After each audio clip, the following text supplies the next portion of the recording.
Hey guys, welcome back, and holy fucking shit, it actually happened. For absolute 100% real this time, the Flood are canonically back, and the possible story ramifications are fucking insane.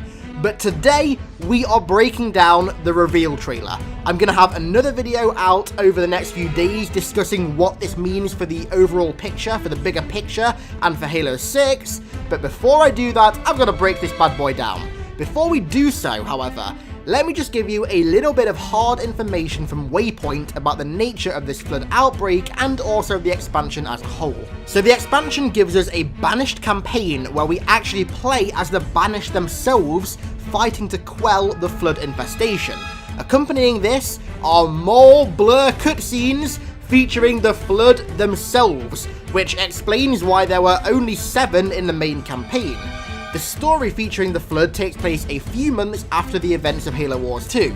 This means that the Flood are legitimately active in the universe post Halo 5, which is fucking huge. Apparently the war between Atriox and Cutter is still raging on the Ark, and the Banished are willing to risk it all to regain the upper hand on the UNSC. So, how did the Flood get to the Ark? I thought O4B wiped them all out at the end of Halo 3. Well, apparently it didn't. Now, before you freak out, this does kind of make logical sense. Have you guys ever shot a broken gun before, right? Imagine firing a rifle, and as you pull the trigger, the barrel just snaps in half. The bullet ain't gonna go down range where you aimed it. Now, apply this to Installation 04B, an unfinished Halo ring, that the monitor of which told us not to fire before it was complete, that was quite literally tearing itself apart while firing, didn't fire effectively, and thus didn't destroy the entire Flood force that came to the Ark on board High Charity. Shock fucking horror. Something that was tearing itself apart wasn't efficient when it fired. Imagine my shock. This means that, in short, the Flood in Halo Wars 2 are left over from High Charity. Now, if you don't think this sounds significant, let my good friend Artas Vadum remind you why it most definitely is. One single Flood spore can destroy a species. So, with that out of the way, don't forget to leave a like if you're enjoying and if you're hyped for the Flood, and let's break this damn trailer down. So it kicks off with a small battalion of brutes investigating a construct of some sort, which we later find out contains the Flood.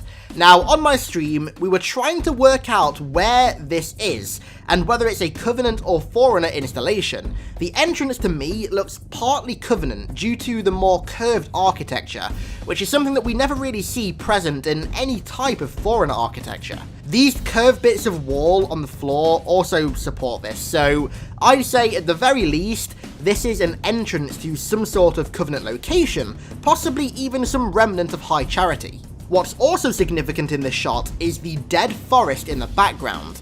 This is a pretty striking shot, and could mean a whole wealth of things. Firstly, it could be subtle symbolism for the fact that this area is dead and diseased, and that nothing Mother Nature created can survive here. I think this definitely holds credence because it only adds to the creepy environment that these brutes are investigating. Secondly, and these two ideas aren't mutually exclusive by the way, it could indicate that the Flood have spread and consumed the local biomass, and that this infestation is larger than just in this facility. If the Flood have spread quite far, then it could mean that they've begun forming a proto-gravemind, likely deep within the facility, which is pretty fucking huge. Someone in my stream also pointed out that it looks like the brutes have walked up almost a ramp of Flood biomass to get into the facility, which you can see in the background. Now, I kind of believe this, but now I've had time to sort of mull it over, I think that this is supposed to be dead grass, which only further adds to the idea that the area is infested, diseased, and just dead. And here we have the first new shot of the Flood in almost a fucking decade, and my god, their reintroduction could not have been any more perfect. This creepy shot of an infection form moving through the shadows, acting like a facehugger just like they were always supposed to, is just amazing. Another thing worth noting is that they've barely been redesigned, like, at all. In fact, I'm pretty sure that they're just using the Halo 2 Anniversary infection forms that Blur used in the cutscenes, which I'm more than happy with. They look fucking amazing. Oh yeah, and we also get another shot of the banished Spiker, which looks dope, but anyways, onto more Flood, that's why you guys are here. After killing the first few infection forms, the brutes go back to back in this circular room, which I still can't work out the origin of. I honestly can't tell if this room is either Forerunner or Covenant. The markings and engravings make me think that it is Forerunner, but the fact that the brutes walked through a Covenant entrance to get here makes me think that it could be Covenant, maybe somewhere within the remnants of High Charity. I don't know. The golden light in the corners of the room, however, seems to power on and seem kind of Forerunner, and I love how they turn on as the brutes stand in the center of the room. It makes me think that this is some sort of Flood ambush, that the Flood have ambushed them, and that they're about to circle them and surround them and emerge from the shadows. And then, whatever eventually does come out of the shadows is pretty fucking serious, considering it makes this brute look legitimately scared.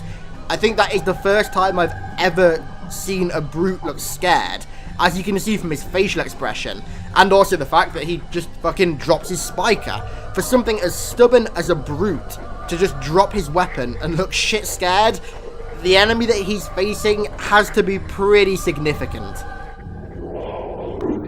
And all while this is going on, we have a fantastic narration by Atriox saying, "I told you not to go inside." Now, to me, this insinuates that Atriox and the Banished already know about this location, and know that it's Flood infested, and that for obvious reasons, he's told his brutes to not go inside, and what happens to these brutes in particular is exactly why. Then, to finish, we get these disgustingly fucking gorgeous sound effects of the brutes getting infected by infection forms. And the first new look at a combat form since 2007, and holy shit, does it look good. The whip arm is still there, but now the infection form sticks its tentacles out of the fucking eye sockets of its host. Now, not only is this just batshit insane, it also makes sense. The infection form is now buried deeper within the host, so instead of being center mass where everybody aims like in Halo 3 and sticking out loads, it's now buried deeper and also in a far harder location to hit, which makes killing these bastards a lot harder. Alas, brother, the Flood, it has evolved. We also get a better shot of the entrance, and to me, that looks 100% Covenant, but I guess only time will tell. Thanks a lot for watching, guys. Theory video on the significance of the Flood coming back later this week. I'm so fucking excited to make this and have a legitimate cause to talk about the Flood again. Don't forget to leave a like if you enjoyed, and if you're as hyped as I am hyped as fuck, if you guys can't tell. And I'll catch you next time.